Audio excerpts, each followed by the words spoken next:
Hi friends, welcome to Salem Padma Samayal. இன்னைக்கு நாம என்ன பார்க்க போறோம்னா இட்லி தோசைக்குள்ள தொட்டுக்கிற மாதிரி ஒரு அருமையான உருளைக்கிழங்கு குருமா தான் பார்க்க போறோம். பாத்தீங்கன்னா இட்லி பிடிக்காதவங்க கூட இந்த மாதிரி குருமா வச்சு கொடுத்து பாருங்க. 2 இட்லி சேர்த்து சாப்பிடுவாங்க.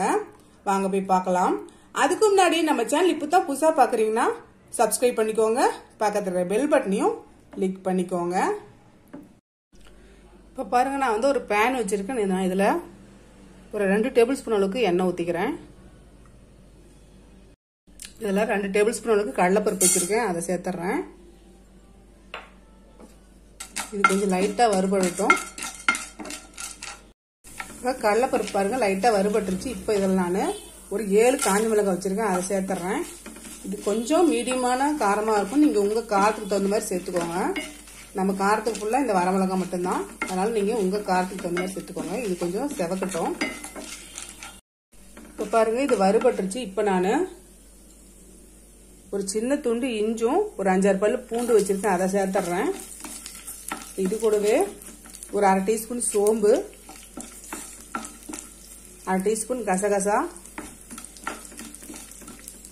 1/2 டீஸ்பூன் சீரகம், 1 டேபிள் ஸ்பூன் பொட்டுக்கடலை, அதுக்கப்புறம் பாத்தீங்கன்னா 1/2 மூடி தேங்காய் வந்து துருவி வச்சிருக்கேன், அதையும் சேர்த்தரலாம்.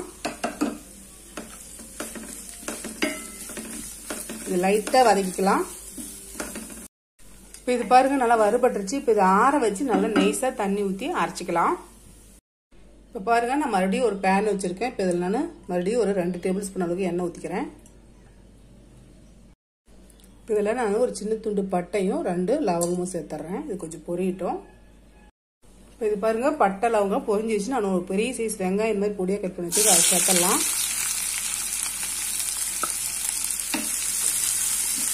இது கூடவே நான் கொஞ்சமா கருவேப்பிலையும் சேர்த்துட்டு இந்த வெங்காயத்தை கொஞ்சம் நல்லா வதக்கிக்கலாம். இப்போ பாருங்க வெங்காயம் நல்லா வதங்கிருச்சு. இப்போ நான் இதுல சின்ன தக்காளியை 3 தக்காளி கட் பண்ணி வச்சிருக்கேன், அதை சேர்த்துறேன். பெருசா இருந்தா 2 போட்டுக்கோங்க. இதுவே நான் கொஞ்சமா மஞ்சள் பொடி சேர்த்துட்டு இந்த தக்காளி நல்லா மேஷ் ஆகிற அளவுக்கு நம்ம நல்லா வதக்கிக்கலாம். இப்போ தக்காளி நல்லா வதங்கிடுச்சு பாருங்க. இப்போ நான் இதுல 2 உருளைக்கிழங்கு வேக வச்சு இந்த மாதிரி தோல் உரிச்சு மசிச்சு வச்சிருக்கேன். இது ஒரு 1 நிமிஷம் மட்டும் வதக்கலாம். இப்போ நான் இந்த ஏற்கனவே வதக்கி அரைச்சி வச்சிருக்கேன் இந்த தேங்காய் பேஸ்ட்டை சேர்த்துறேன்.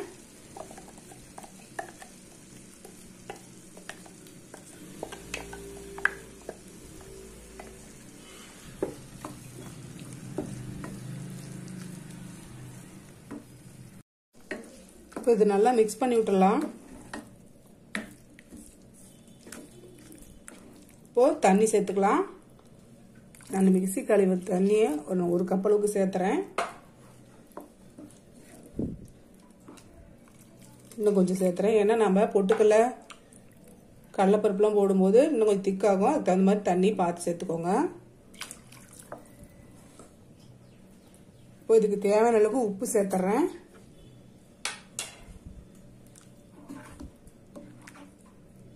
இப்போ இது ஒரு 5 நிமிஷம் நல்லா கொதிக்க வச்சுக்கலாம்.